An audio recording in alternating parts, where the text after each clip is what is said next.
This is, I want to show this one because this is, live streaming on YouTube. We are a small group, but we've got live. If you put, like YouTube and searching for this world, yeah, you can. As I said. I did the same because of the color of the wood. Yeah. I did the same, but because the wood is it's an optical illusion. I didn't see it. I did the same. Yeah.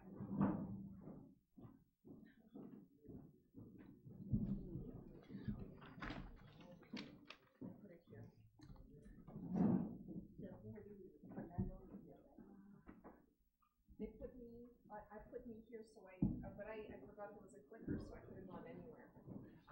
This is the here. If it works,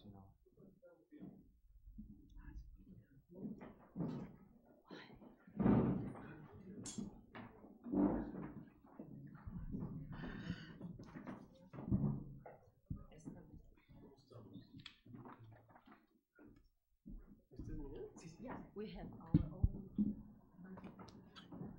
3 microphones.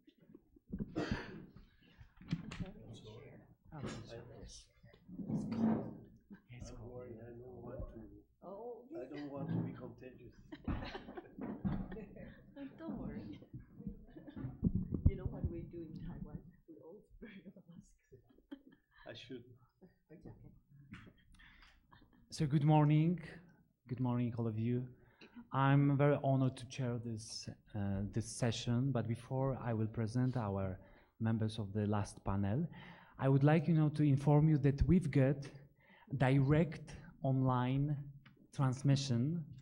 If you go to the YouTube and put these letters DEPFE, you will find like Department of Economics, and you can share on Facebook, and we've got like direct online transmission. So we were small but globally inclusive and open. So I'm very happy to welcome all of you, and especially our 3 extraordinary social scientists from different socio-historical backgrounds. We welcome warmly our keynoter, Patricia Albanese, from Ryerson University. She is the chair of the Ryerson University Research Ethic Board and past president of the Canadian Sociological Association. Finally, she is the chair of the local organizing committee of the World Congress of Sociology 2018. Let me thank you for your time in your busy agenda, and you are here. We are very delighted. I welcome also our 2 distinguished discussants, Dr. Fernando Castañeda Sabido, a Mexican sociologist, president of the Mexican Sociological Association, actually coordinator of the Academic Council of the area of social science of this university. And we welcome also our president, Chin Chun Ri, research fellow of the Institute of Sociology in Academia Sinica in Taipei, president of RC06 ISA. And I myself, Lucas, 10 years ago I came here for doing my PhD in time that few of us go to the Global South to study sociology.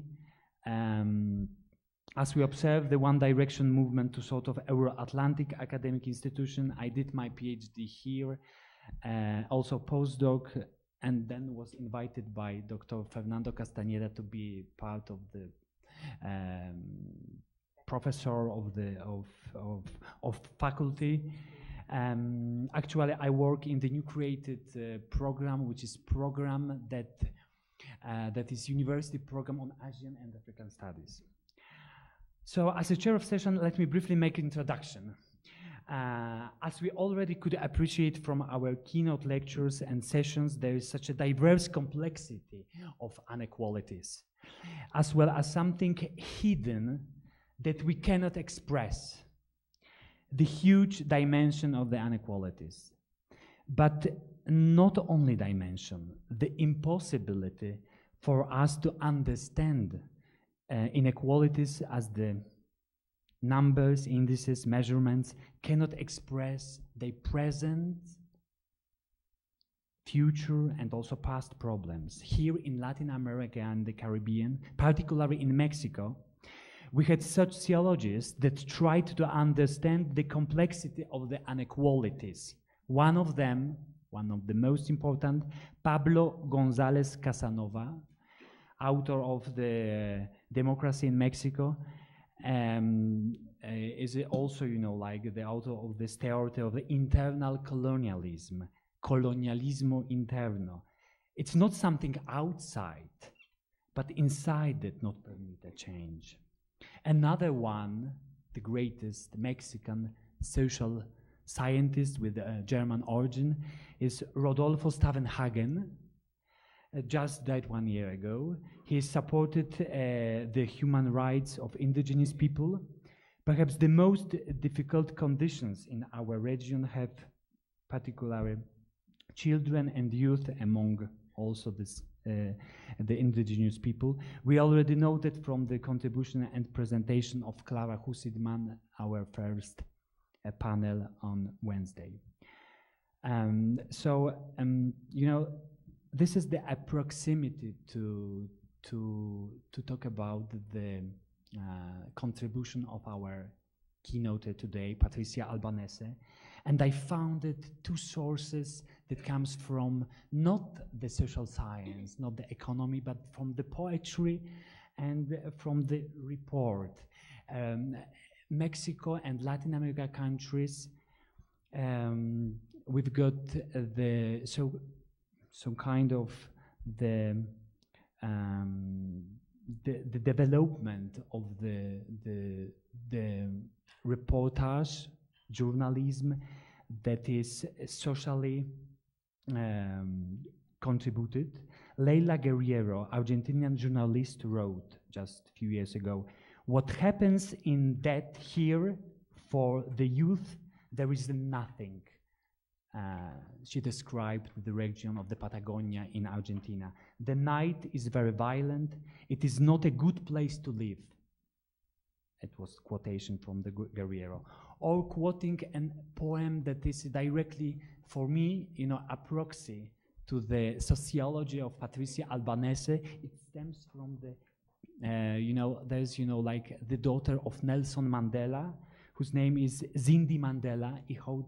She wrote a beautiful poem. Let me, you know, like quoting. "I saw as a child a small white boy sitting in a car, and I never knew why. When my home was so far and he so near, I had to walk. I saw as a child a tall building, beautiful and empty, and I never knew why. When my home was so small and this so big, we were overcrowded. I saw as a child a tarred road, lean and lonely, and I never knew why when our streets was so busy and this is so alone. It was uncared for." From that perspective, I was as a child. Patricia Albanese is doing research and publishing in the areas of policies affecting children, youth, and families from the critical perspective. I'm quoting her sentence from the journal. She started, "It seems easier to find a doggy daycare than it is to find adequate care for young children in this country." Final quotation. Her research focused on the well-being of the youth in Canadian Forces families and on how care is conceptualized in Canadian family policies. She was interim chair of the Department of Criminal Justice and Criminology, interim director of the PhD in Policy Studies, and the interim director of the Arts and Contemporary Studies. Recently published collaborative work, very important, Reading Sociology by Oxford University Press. So it's great honor for me, and please join me to welcoming Patricia.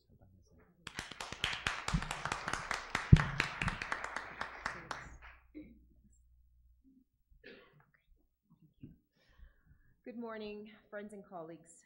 I'd like to begin by extending my deepest condolences to the victims of the recent earthquake that struck this beautiful city and country on September the 19th, and to wholeheartedly thank the organizers of this conference who worked tirelessly during this difficult period of grieving and reconstruction.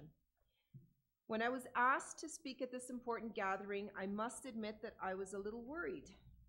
What can a privileged, albeit immigrant, white, middle-aged woman from Canada contribute to a discussion on inequalities and families?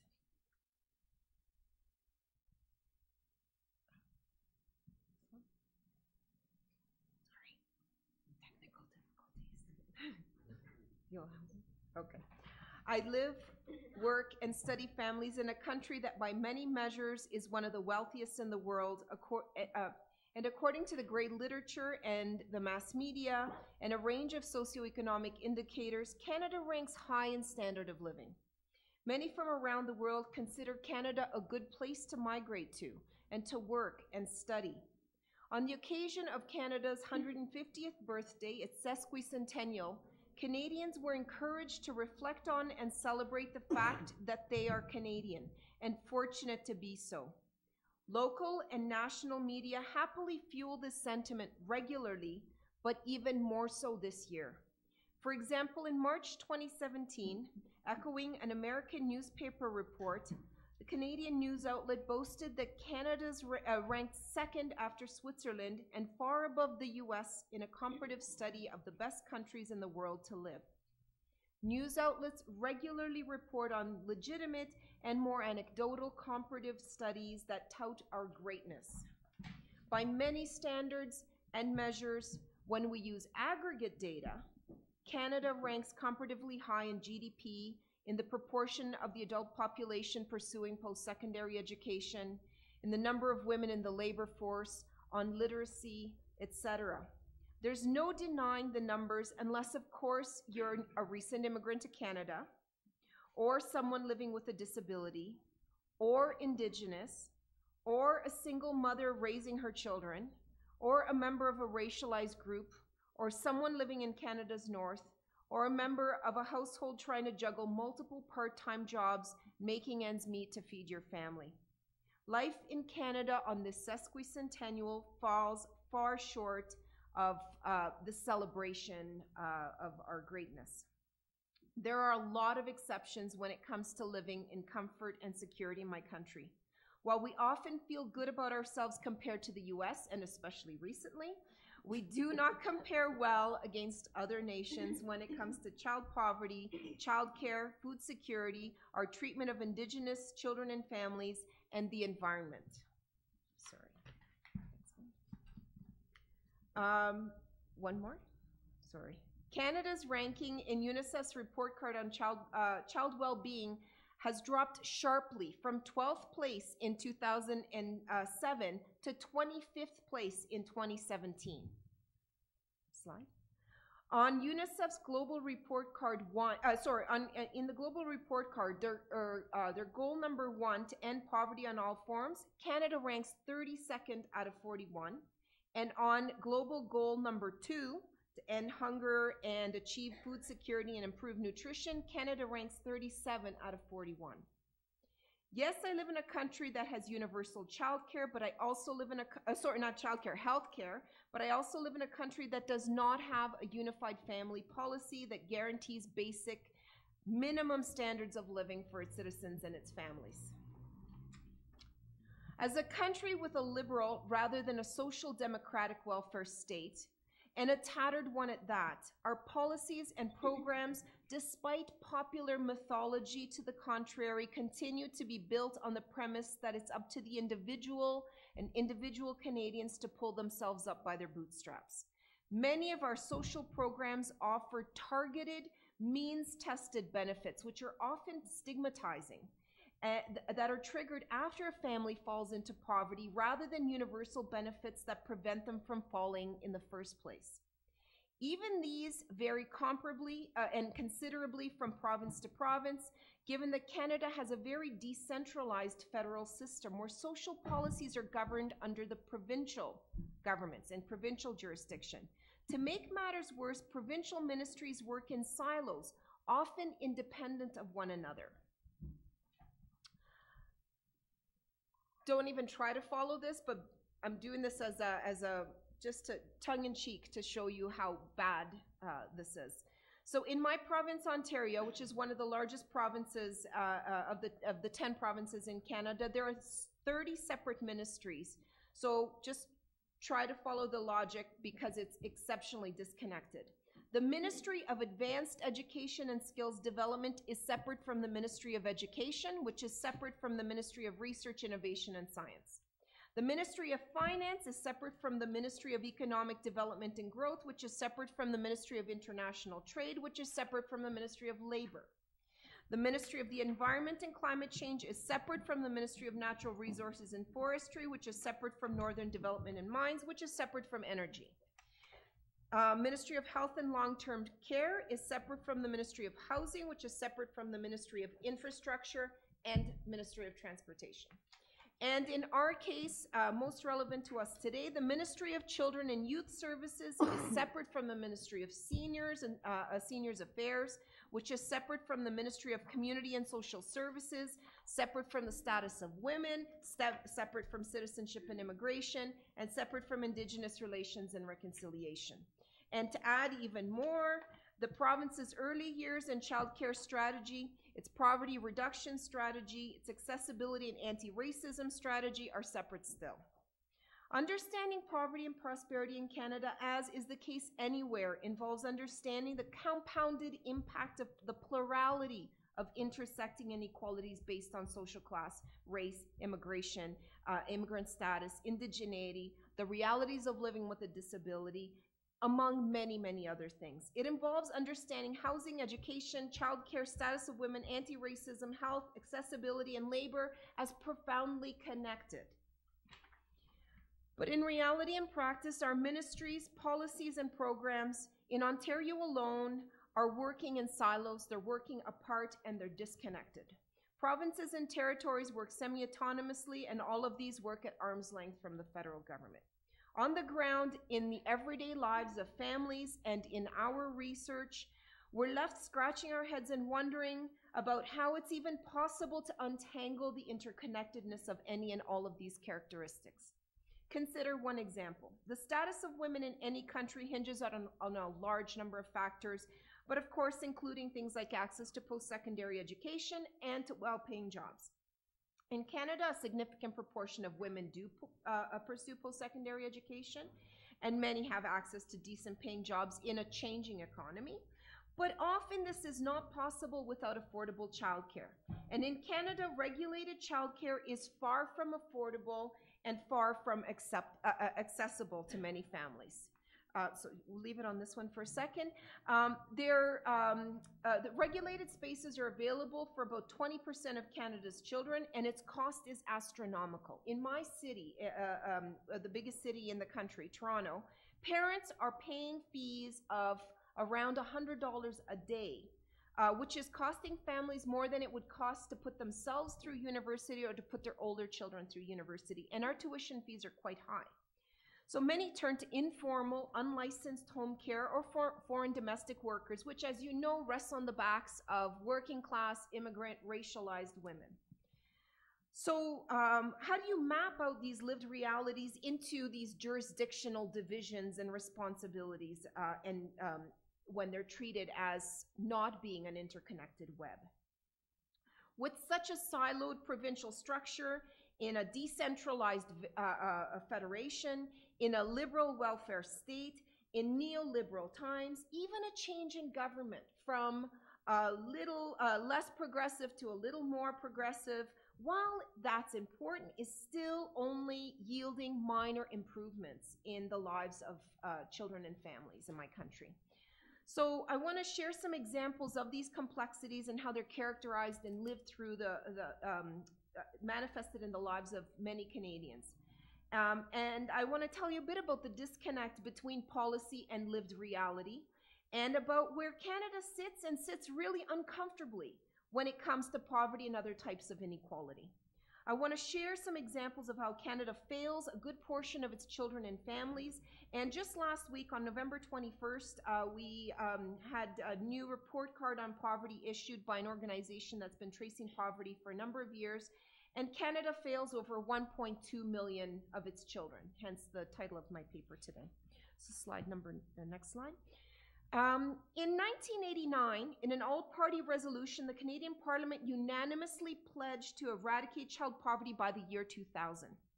The year 2000 came and went, and child poverty rates actually increased rather than decreased in the years that followed that resolution. A few years ago, at the 25th anniversary of that pledge, some 19% of children in Canada lived in poverty. And now we're at about 17%, or almost 1 in 5 children living in poverty.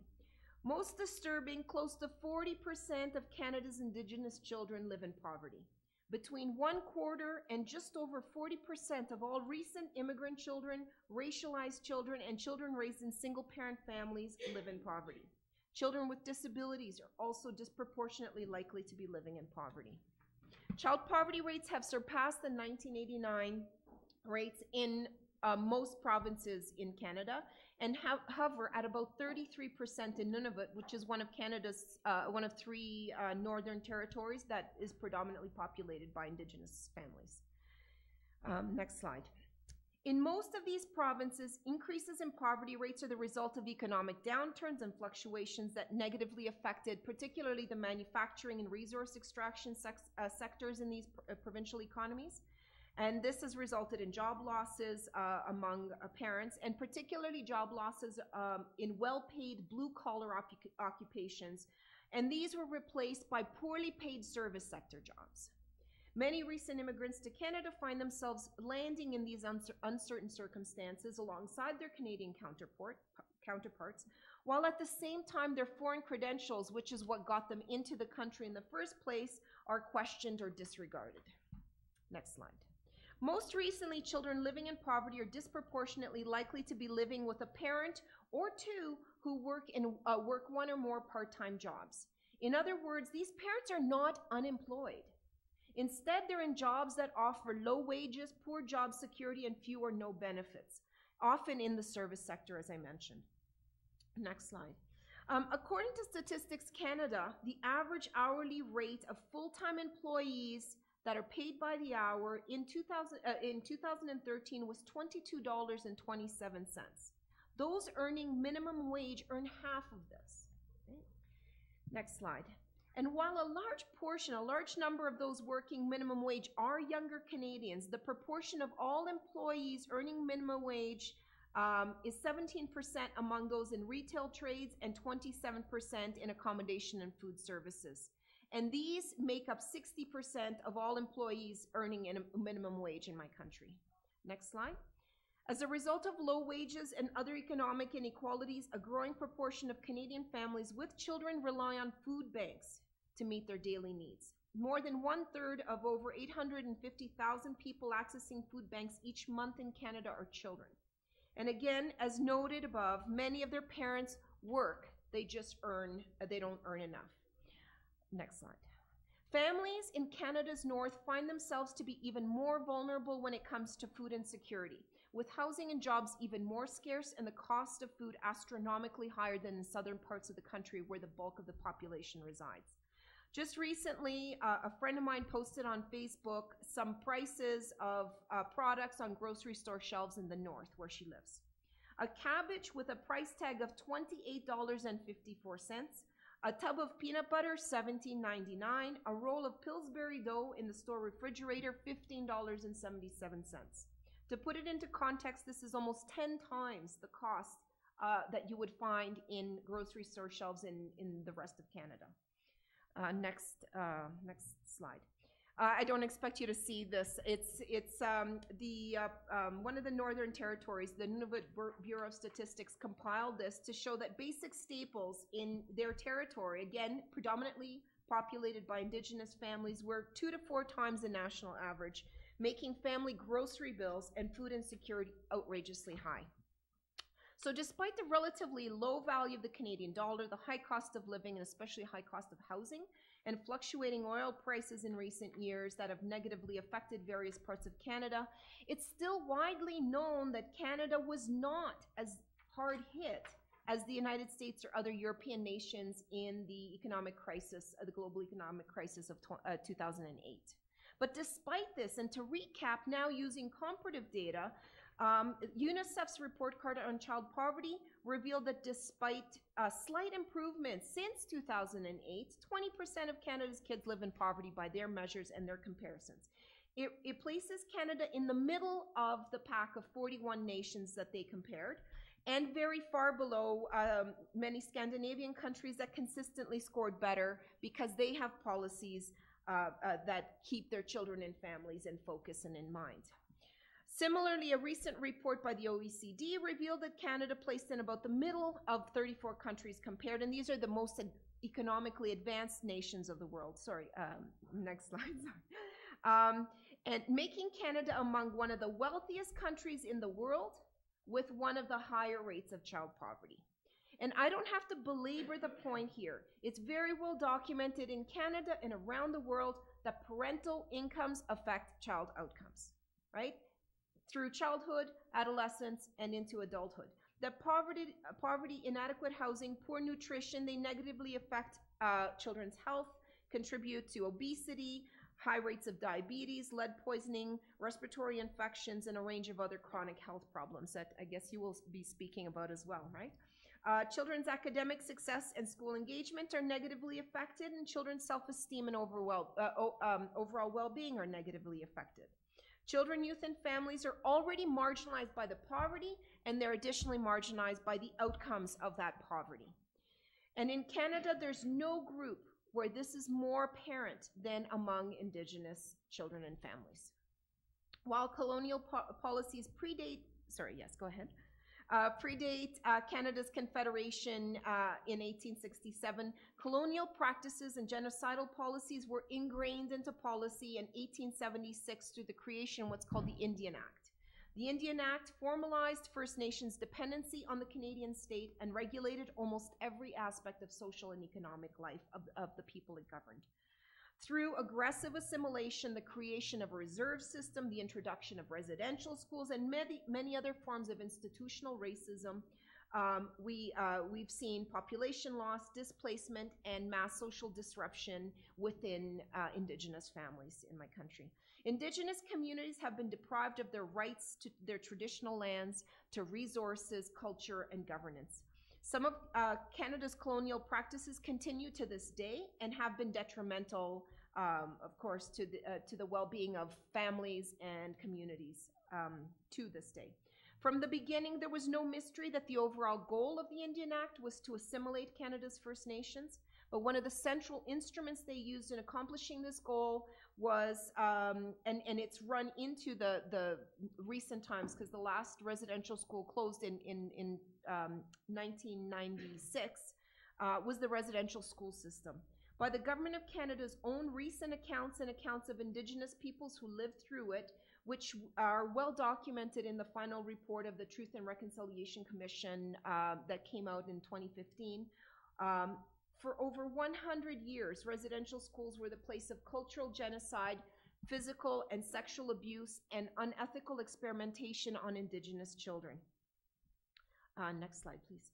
Under the best of circumstances, not only were families torn apart by the initial removal of their children, but they were further affected by their return when, as young adults, they were expected to resume normal family life among kin that they were told and taught to be ashamed of. As one former member of a residential school explained, many of us raised our children the way we were raised at school. We disciplined our children with physical force and called them stupid, dumb, and lazy. We showed little or no emotion, and we found it hard to say we loved them. As a result, many of these young people form their own families, usually in economically and socially disadvantaged communities. They themselves experience the removal of their own children through cross-cultural foster placements and adoptions. And a spin-off of the residential school system throughout the 1960s was what came to be known as the 60s scoop, the large-scale removal of Indigenous children from their families without parental consent into the child welfare system. To this day, Indigenous children are overrepresented in the child welfare system, and some say that there are more than double the number of First Nations children in care right now than at the highest points of the 60s scoop, so, resulting in some people calling what we have now the Millennium Scoop. Next slide, please. To this day, Indigenous children continue to be born into a colonial legacy that manifests itself in living in families and communities with low socioeconomic status, intergenerational traumas associated with residential schools, loss of language and culture, and high levels of discrimination, which inevitably would impact on the well-being of families. They, more than any other, are trapped in jurisdictional complexities and divisions between the federal government and provincial government, particularly because the Indian Act is governed by the federal, is regulated at the federal government level, and other family policies that we have are at the provincial level. And nowhere was this disjuncture more obvious than in the tragic case of the late Indigenous child, Jordan River Anderson. So I want to tell you a bit about his story. Jordan River Anderson of the Norway House Cree Nation in Manitoba, one of Canada's provinces, was born in 1999 with a rare neuromuscular disorder that required hospitalization from birth. Jordan's mother, Virginia, stayed with him in hospital in the southern part of the province. His father, Ernest, returned to northern Manitoba, where he looked after their other children. The Norway House Cree Nation leaders and community raised funds to ensure that Jordan's medical transportation needs could be met once he was discharged from hospital. He remained in the Winnipeg Hospital for the first 2 years of his life while his medical condition stabilized. Shortly after Jordan's second birthday, his doctors agreed that he was ready to go home.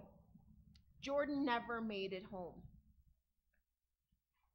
The provincial and federal governments couldn't agree who was financially responsible for Jordan's care, as Indians were governed by the federal government and the healthcare was under provincial jurisdiction. Provincial and federal bureaucrats argued over every item related to his at-home care, which he never received, while he was forced to stay in hospital at twice the cost of the care if he were allowed to go home. The two levels of government disputed over every single item for paying for services, items that routinely are covered for all other children in my country. As the two levels of government disputed, this went on for 3 years, and Jordan's condition deteriorated. He passed away in hospital before the resolution was reached. And he was 5 years old, and he hadn't spent a single day in his family home. In December 2007, the House of Commons unanimously supported a private member's motion stating that the government should immediately adopt a child-first principle based on Jordan's principle to resolve jurisdictional disputes involving the care of First Nations children. Jordan's principle is expected to be implemented in cases involving these jurisdictional disputes between the levels of government, and in cases where First Nations children require additional care, care should arrive despite and until levels of government figure out who should be paying for what. Next slide, please. In a country seemingly as developed as Canada, one of the best places in the world to live, again in quotes, it should go without saying that its children, and especially its Indigenous children, are safe, supported, and well cared for. But it's clearly not the case. Canada has problems. It ranks poorly in the provision of childcare. It has comparatively high child poverty rates, and is defective and deficient when it comes to having social policies that are responsive to the needs of families, especially if families are Indigenous. Despite our slick and progressive appearance as a nation, we're social policy laggards by global standards. Our patchwork of policies, our means-tested programming, our decentralized and siloed governance structure, and our tattered welfare state make us far from the envy of the world. In fact, according to UNICEF Canada, Canada is one of the more unequal societies for children and youth, ranking 26th out of 35 nations, right, among the most developed nations. So what do we need to move forward? Improving Canada's reputation and international standing involves commitment by many and on many levels. Improving the lives of Canada's children and families involves more than putting more money into existing programs, although that's probably the best short-term solution. Instead, for real change and real improvements, these can only come from national, provincial, and local commitments to doing things differently. It calls for a reorientation of our thinking and a reorientation of our policies. Next slide, please. While there are challenges and limitations to being a federation with a decentralized provincial governance structure, steps need to be taken towards building a more social democratic approach to social policy, away from our current liberal welfare model. As was the case in one of our provinces in Canada, Quebec, outlined in blue in the picture. Our Francophone province, Quebec, for example, has been one of the most progressive provinces in the country when it comes to taking action on poverty. It currently has the lowest child poverty rates in the country. It's the first province to introduce a legislated poverty reduction strategy in 2002. The strategy was developed following broad-based discussions among coalitions of individuals, and they had province-wide consultations, province-wide public consultations with various stakeholders. The result in 2002 was the government's unanimous passing of the Act to Combat Poverty and Social Exclusion. 2 years later, in 2004, the government released its first 5-year action plan on poverty, and it immediately took action. It rolled out an array of family policies and programs, including improved parental leave benefits and a universal $5 a day childcare. It's currently at $7, okay? But compared to $100 in my city, $5 a day. This managed to get parents back into the labor force, women into the labor force, and it dramatically reduced unemployment rates. While far from perfect, Quebec's policies have yielded some pretty significant changes. Quebec went from having one of the lowest female labor force participation rates and dual earning families in the country to one of the highest. For example, according to Stats Canada, in 2014, Quebec had the second highest proportion of dual earner families among couple families with children. In 1976, 29% of couple families with children in Quebec were dual earner, and that went up to 73% by 2014. At the same time, Quebec had the lowest proportion of families with a stay-at-home parent in 2014. Also a significant change from 1976 when it had the lowest rates on that, the highest. And this is not to say that having a stay-at-home parent doesn't benefit children, if you are economically able to do so. However, for the average Canadian child, the economic benefits of having more than one parent in the labor force, if there are 2 parents or more parents in the household, the benefits are undeniable. Okay? The lessons from Quebec and from social democratic nations are clear. Tackling family inequalities and child poverty requires a national strategy and a legislated, unified, holistic plan that integrates a range of ministries and branches of government. It requires a commitment to providing universal programs and services that prevent people from falling into poverty in the first place. It requires, among other things, a truly progressive taxation system that's more equitable than what we currently have, a national housing strategy, a commitment to providing more affordable housing, higher minimum wages, improved parental leave, particularly if it can go beyond children's first years of life, affordable post-secondary education, a recognition of foreign credentials, and better apprenticeship and training programs. Only when policies and programs are understood to be interrelated and planned in relation to one another can we begin to build a better, more just society. Canada desperately needs a national family policy, a national anti-poverty strategy, a national housing policy, a national food policy, and a firm commitment to a national children's agenda. These policies must be sensitive and responsive to the needs of children residing in different regions of Canada, that are raised in different family forms, who may be living with a disability, who are under different social circumstances and from different cultural backgrounds. A one-size-fits-all solution will not necessarily get approval by the provinces, will not be very effective, but despite the variations that adequately reflect real social differences and needs, all of Canada's social policies need to have their roots in a commitment to cultivating a more just society for all children, for all families. We're currently not there. That said, there's no doubt in my mind that whatever we do to improve the lives of families can only stand to benefit Canada as a whole. And only then will we have a real reason to celebrate Canada's 150th birthday and pave the way towards possibly truly becoming one of the best places in the world to live. Thank you.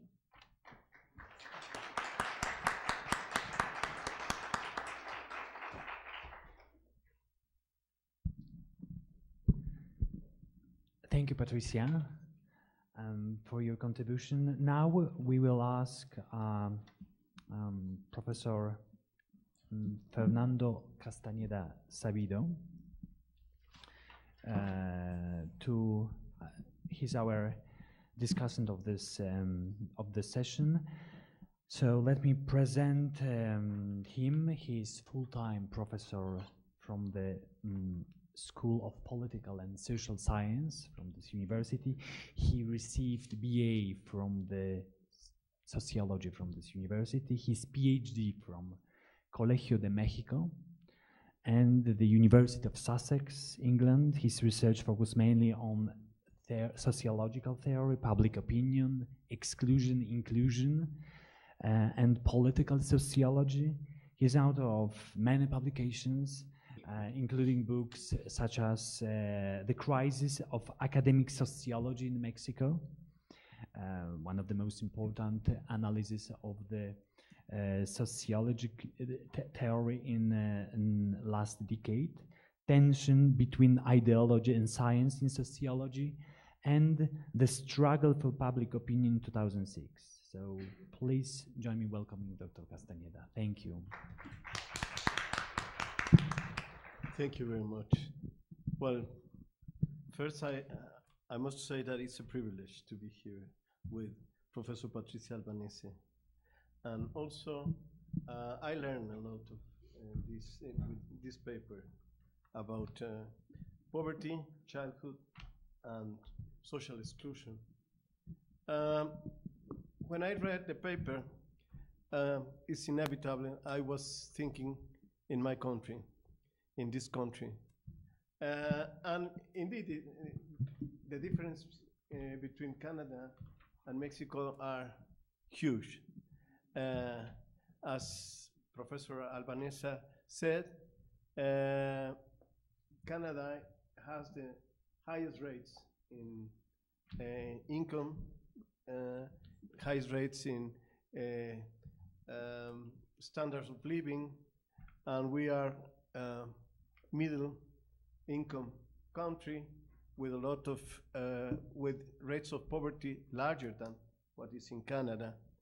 But nevertheless, some of her remarks I think are very interesting, and in some way we have elements to compare. For example, she has said that these policies, targeted policies against poverty, are inefficient. They have failed. And we have this kind of problems here in Mexico. For 30 years, we had a policy to combat poverty which the main fundament of this was to be efficient, to be targeted, not to expend too money that get lost, and not just subsidies and all kind of policies, because these kind of policies were inefficient. And what we are living now, well, one of the architects, one of the main architects of these policies in Mexico, wrote a book named Good Intentions, Bad Outcomes. And this book recognizes the failure of these policies for 30 years. And so, with a lot of differences, it was a sad, what can you say, a kind of disease throughout the world, in which everybody thought that to combat poverty, we have to be, we have targeted policies which have to be very efficient, and in which most of the money we spend has to reach the poorest people. And this was a failure. And I think the failure is because what Professor Albanese has said. It's, you have to have policies to prevent poverty, and you have to see the problem in general, and not to think that you have to target the most poor people, and to be efficient in the way the resources go to them, and how to have rational expectations from them to become better. Rational choice and this kind of thinking. Also, she says something that I think it's very important, and maybe it's because we are sociologists and we think different, the problem of social exclusion and poverty. And that the problem of social exclusion and poverty, and it is related with the first thing I said, is not, it has to be thought in a multidimensional scale, and not as a special policy in a special ministry. And it's not just a problem of bureaucracy, it's a problem of not understanding the complexity which is behind it. It's not just a simple problem of economics. It's not a problem of economic policy or economic efficiency. It's a complex system of racism, of how the basis of some indigenous people have lost all their cultural, economic, political grounds, and it's a problem of heterogeneity in countries like, for example, Mexico, and I believe, like in Canada.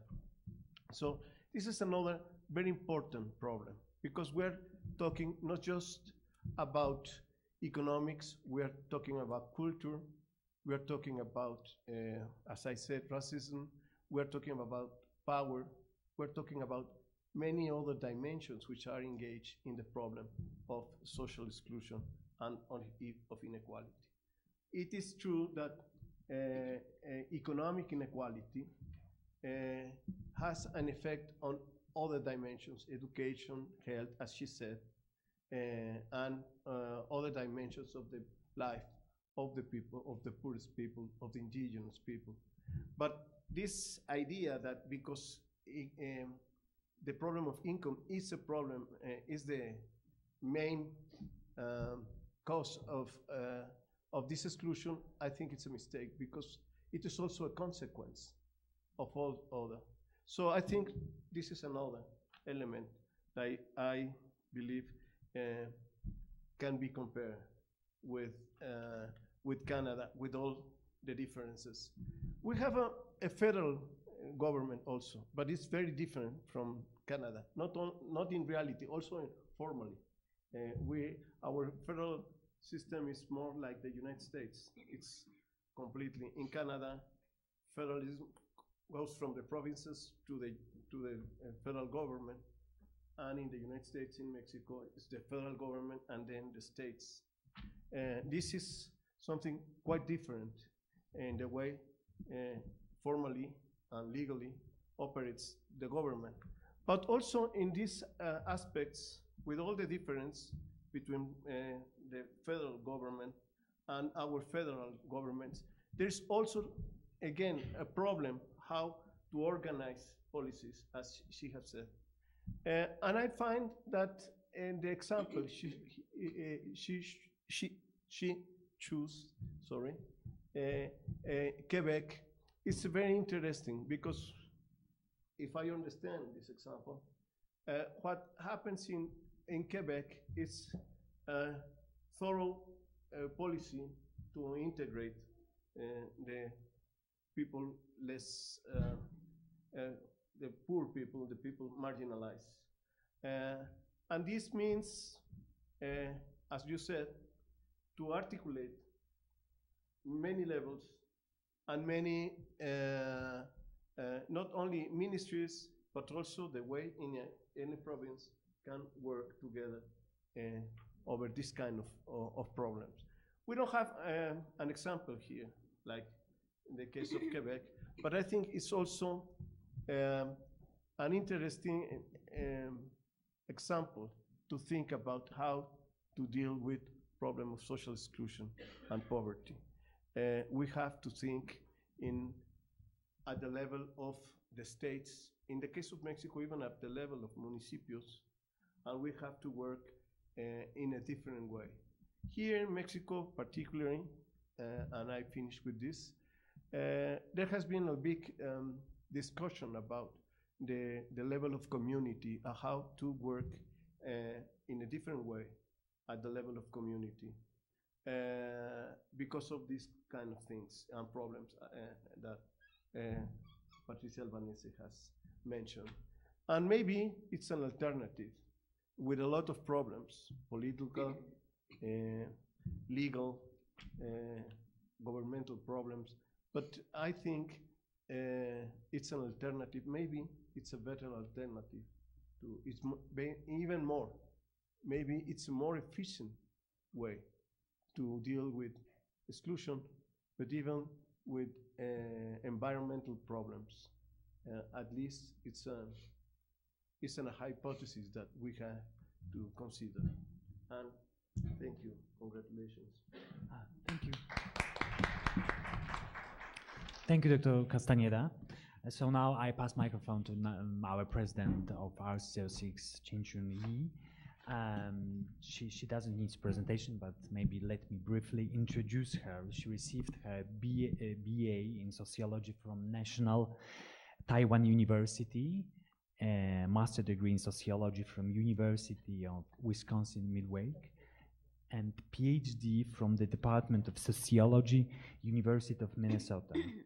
Dr. Chin-Chun focuses on changing family patterns in Asia, has been an active member of ISA since 1990, and is the current president of the RC06 from 2014-2018, as well as ISA executive committee member of Research Country. Please warm welcome to our president. Thank you, Lucas, Patricia, and Fernando, and everybody. I think we all agree this is a cold room, right? When Lucas mentioned that I studied in Minnesota, I remember we had a beautiful fall called Minnehaha Fall. So during the summertime, the water flows, but in wintertime, it froze. So, and I remember when I was so young and energetic, I always loved to go to the fall. You pick up a piece of ice and then took a picture and sent home and tell my mom, say, this is supposed to be a waterfall. So that was really something reminding me when you talk about Minnesota. But anyway, I'm very happy that I can be, at the discussion for Patricia's paper. I must admit, I deliberately forgot to remind Lucas to send your paper to me.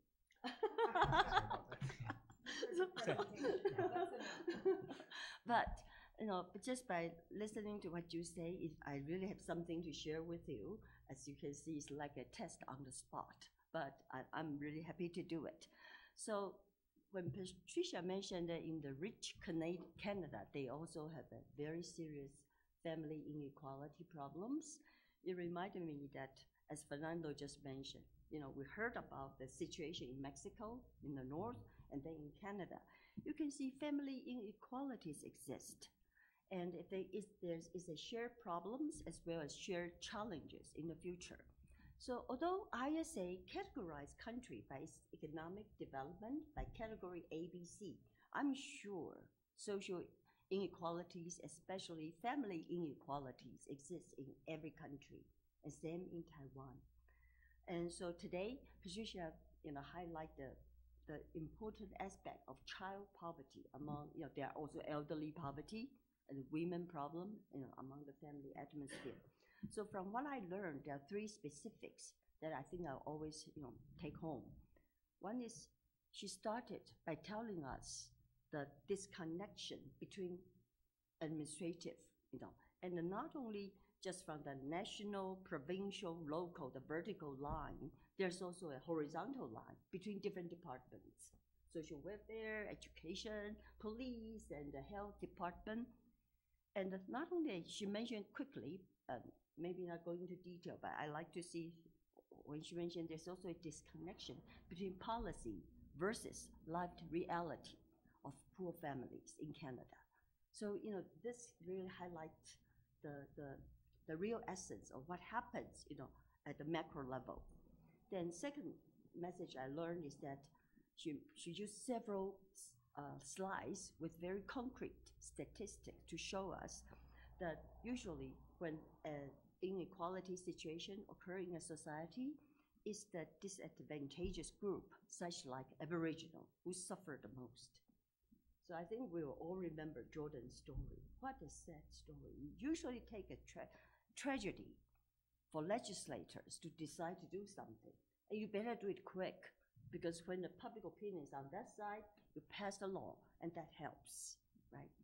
But the third message, although it was quick, but it's still in my heart, you can see all these immigrants or Aboriginals family, parents are not really always what we think the stereotype. They're lazy, they don't want to work. That's not true.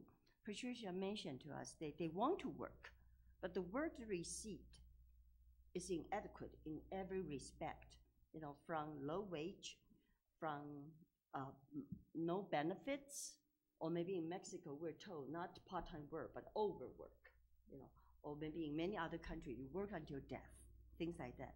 So there it shows, well, maybe I'm an incurable optimist. I think as long as there's a family resilience, which reveals itself in several aspects, that's what we can gather together and find a perspective to cut in.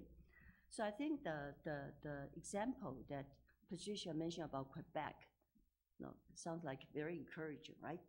You have the policy established, and most importantly, not just established, but it was implemented right away, very specific, with a child care cost so low. Honestly, I was going to say that's the stereotype we have about Canadian social welfare from abroad. That you have very low social welfare costs and that everybody was taken care of, but obviously it was not, right? So from what I said, then it reminded me, if social inequality will always exist but not perish, what is the mission for sociologists? We all aim for to exclude social exclusion, and we don't like to see all these social inequality. So yesterday, that's why when Gora mentioned about family as the core of both the culprit and the victim, of intergenerational transmissions, I was thinking about what can we do about this social inequality or family inequality. Well, from his answer, I think there's really not very much as scholars or even as policy makers can do, because this is a human right domain. So from there, I was thinking about this one thing that maybe is positive. Regard child poverty, it's always in my mind that opportunity matters. It's the adult who must provide opportunities for children, and then the children can help. The reason I say that, I think I've been joining ISA for almost 30 years, but I've never had a chance to tell others. In fact, I was a social worker at the very beginning when I graduated from undergrad. So I worked for poor families and children. Then I went to the States to study sociology. But 25 years ago, I was invited by Taiwan provincial government as a commissioner. And so the task I volunteered was to establish a child protection hotline for 24 hours. The reason of that is because at that time, we still suffer from the child trafficking problem. And so that was really, I learned what it means by from the provincial to from central to provincial to local, from different departments, and usually to generate a consensus among different departments is the first step. If everybody blow their own horn, there'll be no music.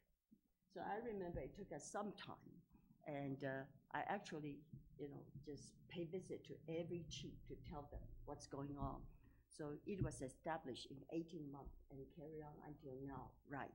Now we have other problems, not the trafficking problem. As society progresses, there'll always be different poverty problems that occurs, which we need to have a shared consensus first. So I was thinking about, well, for sociologists, we always talk about social class structure, right? It's like a population pyramid. Mexico is improving, so you can tell the population structure is improving too. That also means the middle class will become stronger and stronger.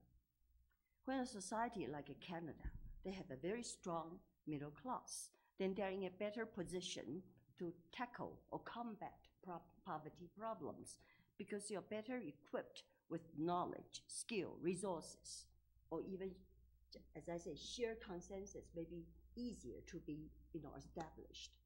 Then perhaps from my mind, I think providing children with the opportunity to grow equally is what adult world can do. Thank you. Thank you, Chin-Chun.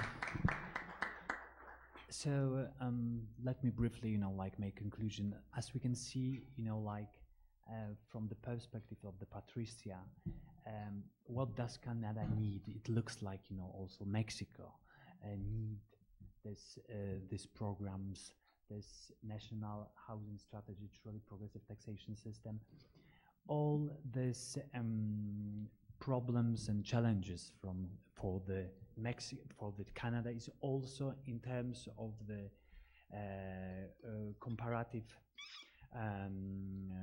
comparative issue with the Mexican case, as Dr. Fernando said. It's like it is not only problem of economic policy, but integrated policy. But I just have questions. I appeared lots of questions because it's somehow you can compare and said that there is for example higher minimum wage and this policy that are universal under the neoliberal model that is implemented in Canada as well as in Mexico. But there's something like trend. It stems from our maybe sensible or social science, and from our contribution that we have to do that. You cannot compare some things. Imagine minimum wage in Mexico, it's only $4 per day. So per month it's $120 per month. How can compare this minimum wage and here and in Mexico? According to national official statistics in Mexico, officially recognized poor people are more than 55 millions. This is the official number. In reality, it's even much more. So another questions or comments that appeared, that it was 100 years ago that Georg Simmel wrote this book about the poverty, to be a poor, and that the poor is someone that who is not lack of something. That poor is someone that received assistance, and I think that this referring to Simmel is quite interesting. It's quite good because Patricia as well as Dr. Fernando told us that the poverty within the neoliberal or capitalistic system, is maintained by these assistance programs that were implemented in Mexico. Mexico is one of the first countries with this policy of targeted conditional program. Started with 1990. It was published a research by World Bank, it was Santiago Levy, Poverty in Mexico. And he wrote, I remember that poverty here in Mexico is because of the high rate of fertility. It was, main assumption, main argument of the Santiago Levy. And that's why, afterwards they implemented the programs that not only have the dimension of the assistance maintained, but also to, in terms of, I would say, control fertility population, to diminish, population or indigenous population, because as it was, the main factor of the Progresa, Oportunidades, is the health and education dimension. And in the health dimension, there is, like a need of to check and to have prevention policy among indigenous people that used, like condoms and stuff like that. So you think that, like there's some, like comparison, but in my opinion, also there's huge dimension that you cannot, like it's difficult to compare. There is, like trends that maybe subterranean, that it's quite difficult. So some categories that that you cannot, like express. And another question, in terms also, like with the new policies, that in Mexico we have the government that that is almost the same. It was pre-governed until 2000, and then it was, democratic transformation for 12 years. Then came another time to the power. And we in Mexico, we are very critical to this government. But in Mexico, in Canada, we've got, for example, Justin Trudeau, which is, like it's like a star, and the prime minister that we would like, to yes, for example. Yeah. So, like, so I would like, to ask about this, like, this issue, challenges of the government of Trudeau. And thank you for your comments, all of you. And we have some time also for the questions. If you have questions, please, this is the time. So, Marco, you've got time. Okay, we've got, like, this is the microphone.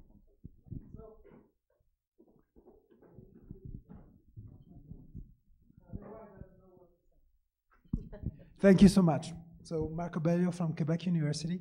I'm twice happy of having heard your speech.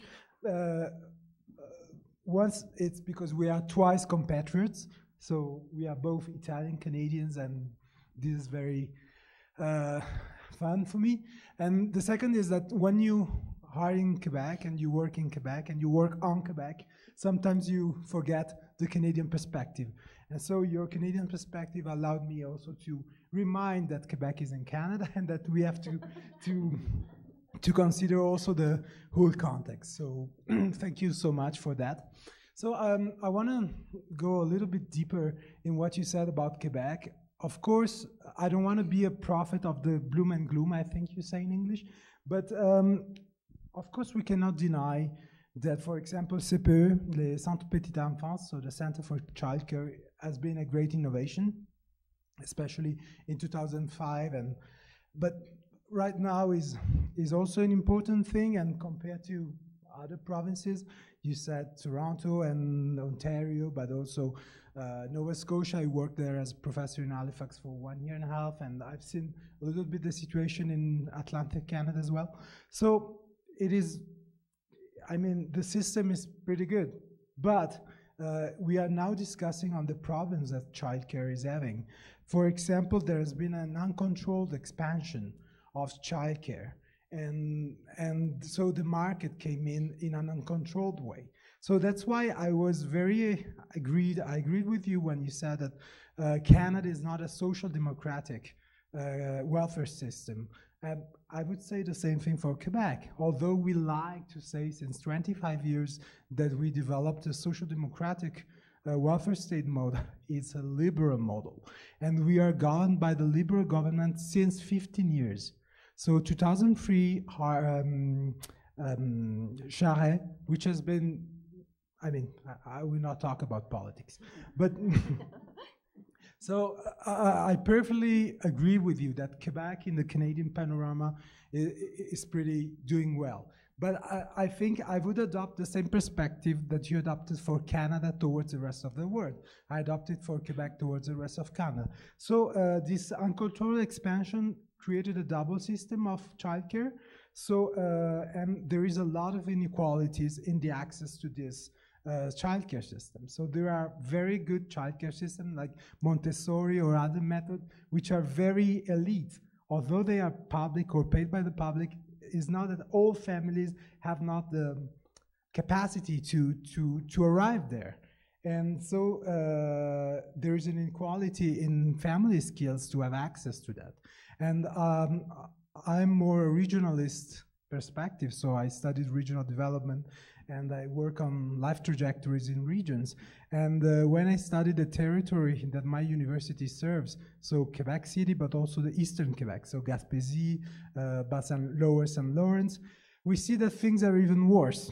And not to talk about Val d'Or and where the autochthones are, where the natives are.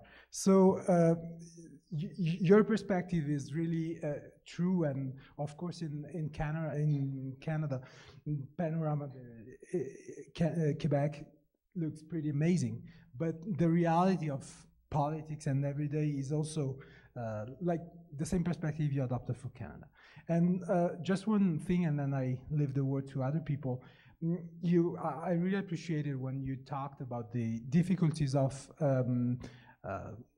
finding compromises and putting together the two levels of governance, federal and regional and provincial. Coming from Italy, where there is a strong regional element, and in Quebec we observed the deregionalization starting 2015. We had what we call Conference of Elected that manage all the social policies in the region. Our Charest, he lowered down the participation of civic society in 2003, and his friend, Couillard, in 2015, he shut them out. He stopped completely from one day to another. So we have no more regional governance, and regional governments develop a lot of childcare system and other initiatives at the local level. So we don't have this level of intervention anymore. And they destructed it 2 years ago, and now they say they want to build it back. So I think that this provincial and federal is very, very important. And then there is also this regional level intervention, which is pretty important. Thank you so much. Can I just make a quick comment about Quebec in response about the childcare? So I did research. Oh, sorry. I have a property in Quebec, so I live part of the year in Quebec, and I did research on childcare in Quebec early on when they started implementing it. And we already saw problems then, for sure. But I was working from within the pro-childcare perspective, and so it became difficult to have that conversation in broader, kind of more public places, because then they would say, then scrap it, get rid of it. Yeah. So we were careful within this group of researchers how we frame the discussion, because while there are huge problems, and even on quality of care, huge discrepancies and huge diversity in quality of care. But to then, it's so easy, you're throwing that into the hands of people who want to say, then we don't need it, we don't want it, get rid of it. So there I'm cautious. And of course, this is, you know, sweeping. So I know firsthand that there's big problems. I know firsthand that there's deterioration of the system. But that conversation, once you put it there, you know what happens, right? Yeah.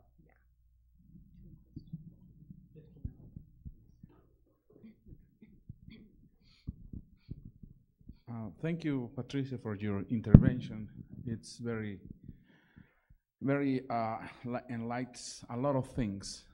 But I would like to bring to your attention as well, because we are neighbors. Remember, in Nafta, things join us at some point. And I bring the discussion of Nafta because in the general public, they are saying that Nafta is favorable to our nations, and actually it's not. Especially, I can talk for Mexico side, what this program has done is actually increase inequalities. Because that money that comes from this free trade is staying somewhere else that we don't see it down here. So that means the discussions they're having the discussions among these free traders, but underneath we don't see anything at all. But anyways, which means, bring me to another point. Bring me to the point of the salaries, especially in Mexico, that have been stranded for 30 years or more, since 1980s, when the neoliberal perspective was settled in Mexico, as is.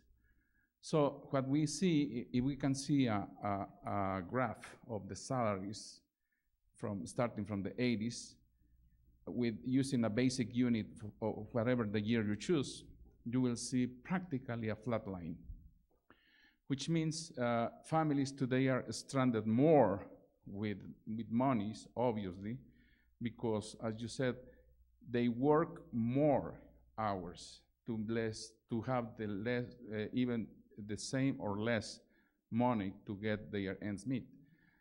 So in that regard, what we are seeing is a failure of a distribution of income.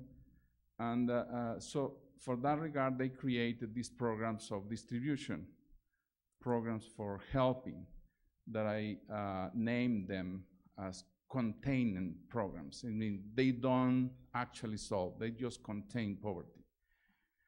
And for these reasons, I don't know what the International Monetary Fund, in May, I guess, delivered a document, or recently delivered a document calling for a universal basic income thing.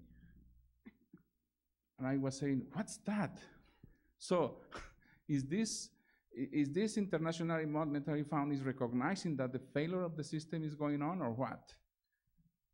Underneath, after reading the underlines of this proposal, actually what they are requesting is take everything from the state. State has nothing to deal with solving this problem. Just leave the money to the poor, and that just forget about the state.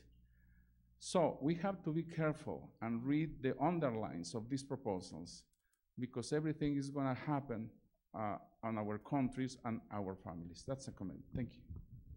Just, can I quickly respond to especially the piece around free trade? Free trade is not for people. It's not for families. And the piece around the decline of the manufacturing sector, if you start speaking to Canadians, they would say because our jobs are disappearing.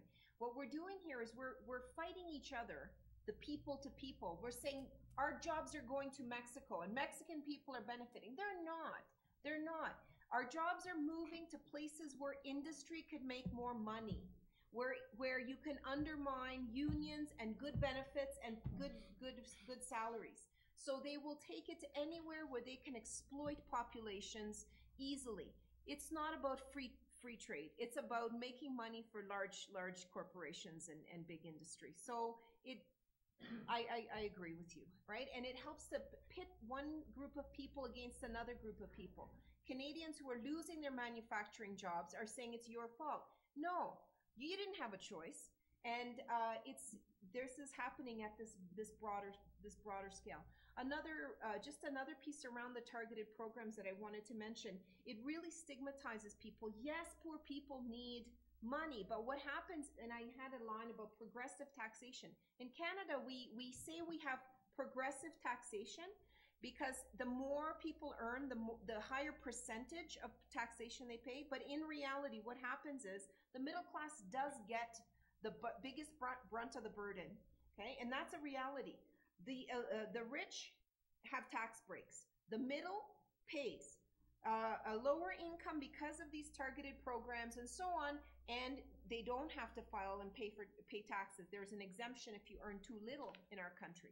What happens is when you have targeted programs, you have the middle class saying, oh my God, I'm paying taxes and not getting services. They're getting all the services. Indigenous people, lazy people, they're getting all these benefits. So it further stigmatizes. The current tax structure is problematic because the middle class does pays a disproportionate burden and doesn't get the services. And then you stigmatize the poor instead of looking up to see who's getting benefits, who's getting the tax breaks. It's not me and you, it's the corporations, and it's wealthy citizens, wealthy families. So then the middle class then ends up looking to the targeted people gaining services through these targeted programs, and we further stigmatize them and blame them for taking our money. The tax structure needs to be rethought so that corporations are paying their dues, so that wealthy Canadians are paying their dues, and so that if you have universal programs, then the middle class says, I'm paying, but at least I'm getting something in return, and I don't mind if my neighbor gets something as well. So I agree with you. I completely agree. Hi, my name is Marta Sanchez. I'm from the University of North Carolina in Wilmington. My perspective is a U.S. perspective regarding this question. I'm wondering if you could comment on the rights of undocumented children in schooling and in healthcare.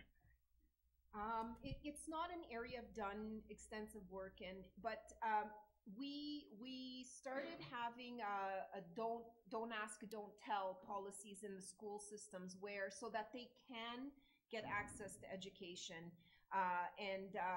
So there is the implementation of this at the local level, so that we're saying, you know what, if a child comes in and is undocumented, they should be allowed to go to school, and just do not ask about whether they should or shouldn't be here. It's the best place for them to be right now. But other than that, I'm not sure. You probably have a lot more to say from your experiences and from what's happening in the U.S., no? We have Pilar versus Doe, which was a Supreme Court case in the 80s that struck down a state and municipal law that wanted to charge $1,000 for each undocumented child to go to school. And it was struck down based on the Constitution and the 14th Amendment, the Equal Protection Clause. Is there an Equal Protection Clause in Canada? Or equal protection? At the school board levels, and again, like, so I didn't even get to the municipal and kind of the lower. So we have, but it's at the school very local level where boards are saying, we have a large proportion of undocumented students. We're not going to ask questions about it. We will just let them go to school. But it's very localized. Thank you. Hi, good morning. My name is Yanashek Hernandez. I'm from UCLA, and I have a question to the panel, but Patricia, I'm really interested in thinking about, you mentioned raising the minimum wage as one of the strategies, certainly better conditions in workplaces, and I do a lot of work around labor markets and unions, but particularly looking at families and parents who are workers. So one of the things we find in low-wage service sector jobs, which is becoming, of course, the trend for folks who are living at or under the poverty line, is that while you might be raising the minimum wage, which we just did in California, to a progressive increase to $15 an hour, in the next 2 years. What we're seeing, though, is that if you're a garment worker or a domestic worker or a day laborer or a hotel worker, a janitor, oftentimes you're not even getting paid the minimum wage. The just outlandish labor violations with no enforcement, no monitoring, very little repercussions to any employer who does not abide by basic labor laws is astounding. And there's constantly this, we don't have enough investigators, you know, OSHA is understaffed if it's a health and safety violation. Certainly with the wage violations and what we call wage theft is rampant, not only just from pay, which is, Los Angeles is the wage theft capital of the United States, actually, because of all the low wage, not informal, but formal sector jobs, but also informal jobs but where employers, where private and public sectors are actually ripping off workers. But also just they never get a break, they don't get lunch breaks, they never get paid overtime. So, you know, I always say, I love this, that we want to raise the minimum wage, that we want to help create conditions that are better for low-wage working families. But unless we really create the conditions where we can enforce the laws that are on the books, and many of them are good laws, but they're not enforced or monitored.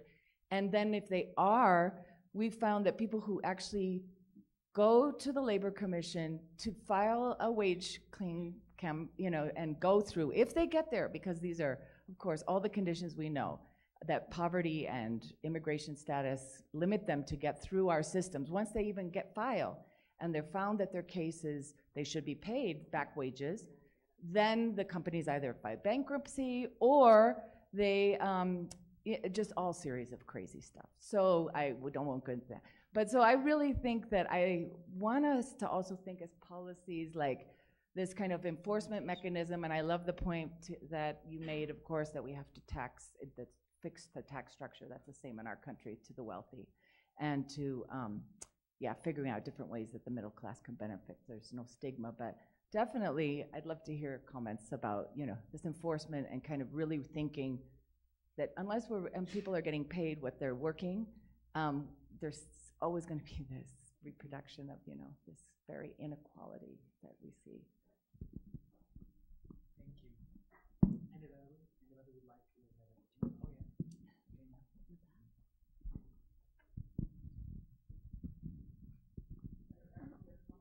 Thank you for your contributions, three speakers. In particular, in my opinion, the core of the problem, the social problem, is the model economic. Is the core social problem. And I have a question for three speakers. Where in the framework, these social problems and social exclusions, repercussion into families, where are the challenges research for the public policies for families? In the case Mexico, is not family public policy specifically. So what is challenges in research? What is contribution academy in this dimension? Thank you. Thank you. So we are just closing questions. We ask you.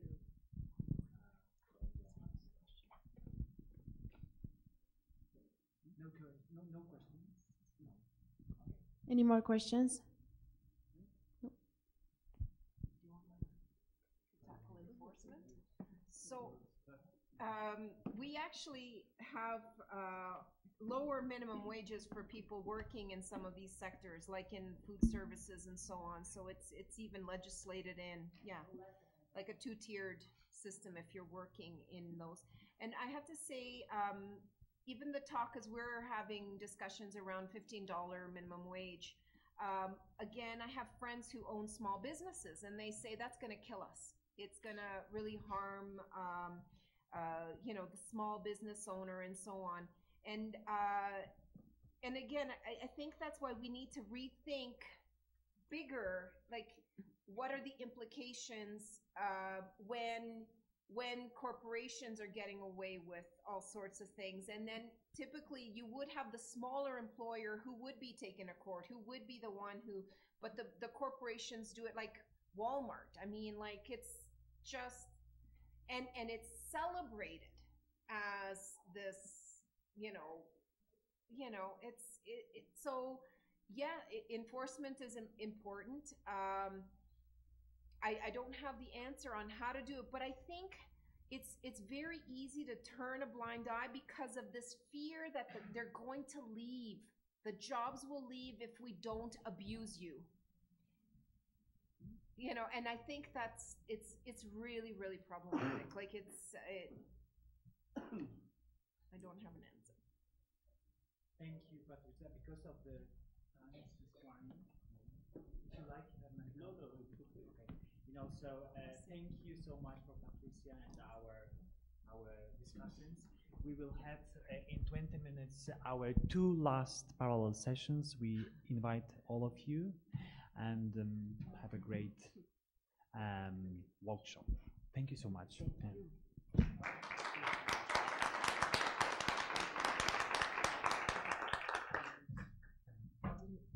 the question on policy because that's what people was about to suggest.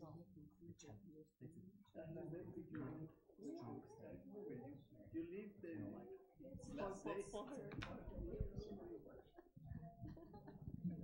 What she studied?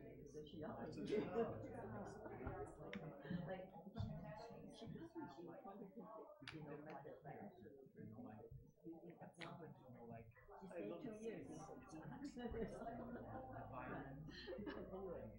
And she's with you? You came what? No, yes. That's how it's manifested. That's where you see it. And what ends up happening, you see it in the United States, how Black communities and Indigenous communities for us, they internalize the violence.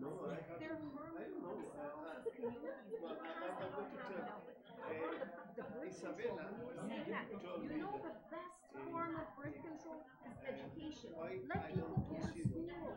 If they go to school, I tease my students, I ask them, how many of you want to have a lot of kids? They put up their hand, I say, drop out of school. I say, drop out of school because you're cutting into your child every day. Women who have more education have smaller families. Having large families is the byproduct of poverty. It is not the cause of poverty. It is the outcome of poverty. They have it on its head. I know. If you want people to have fewer children, you look at among the most educated women, they have the smallest number of kids. The poorest families have the largest number of kids. The poverty was not caused by the children. The children are the outcome.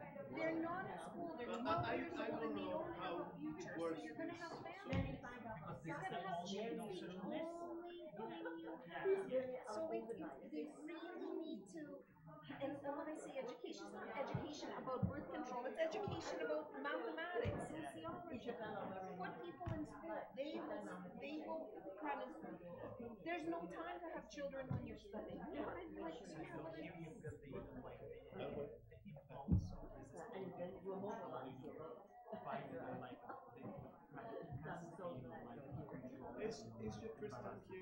No, because Raquel, Well, it's crazy.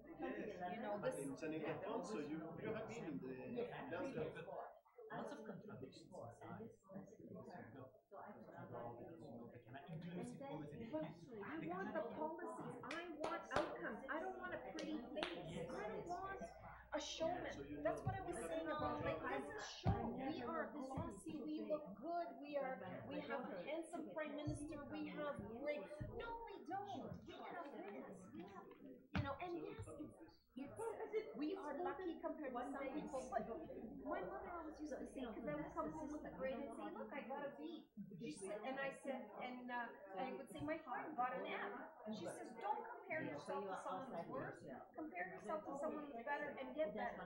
So, yes, we're rich, but we're so poor on so many things, right? So that's why I thought, because when you said inequality, so what are we talk about? Like, I'm going to come to Mexico and talk about inequality. But we're not the nice people that we look like. That's what I was saying. No, but several months he abused. I know. That was my Because think that you can apply division, which is, you know, like marked. No, it's a famous. And it was terribly late. The sweep of it, intermission between class. There's so much to get to do that.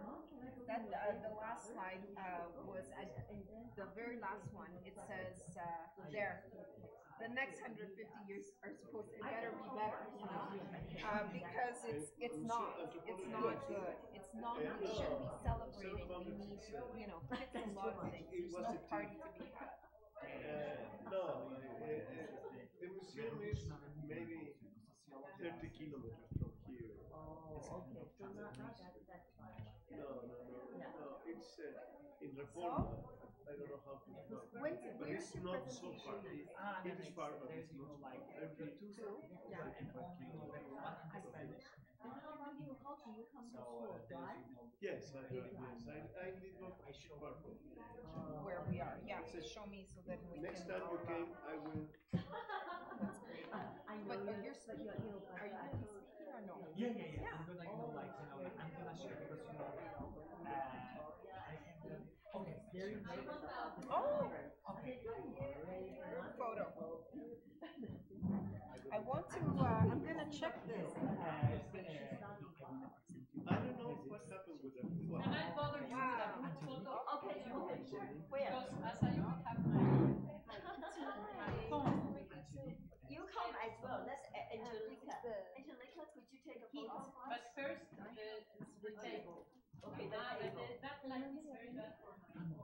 It's not good. So we'll go there. Sure. Or here we don't. Okay. This is from Come. my department. Patricia, shall we do it later? Yes. For my student union, this paper is just I'm just going to make it fluffy and nice. Please. Sorry. With the Mexican. Yes.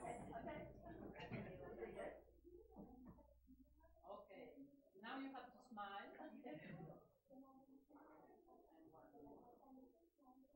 Thank you.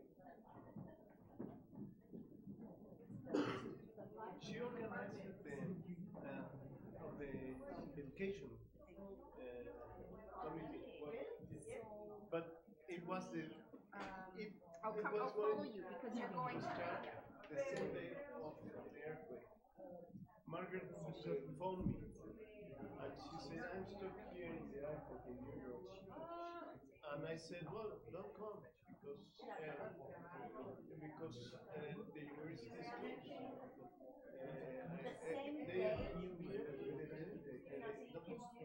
And I couldn't find Raquel, and maybe she was reorganized.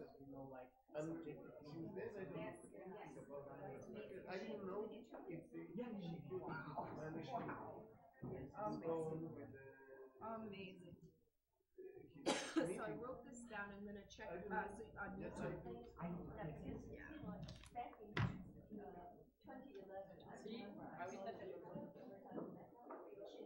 Are you? If you're gonna be carrying stuff that big, do you want me to? I don't want you to carry anything. Okay. I just don't want. I don't want you to have to carry. Well, I hope to see her next year. Yes. So I'll make sure the salary comes due. You must make sure. Wow. Okay. You are my manager. Yeah, I take commissions.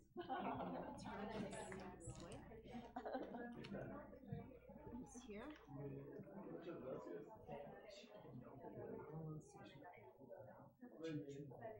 Gracias. Hasta luego.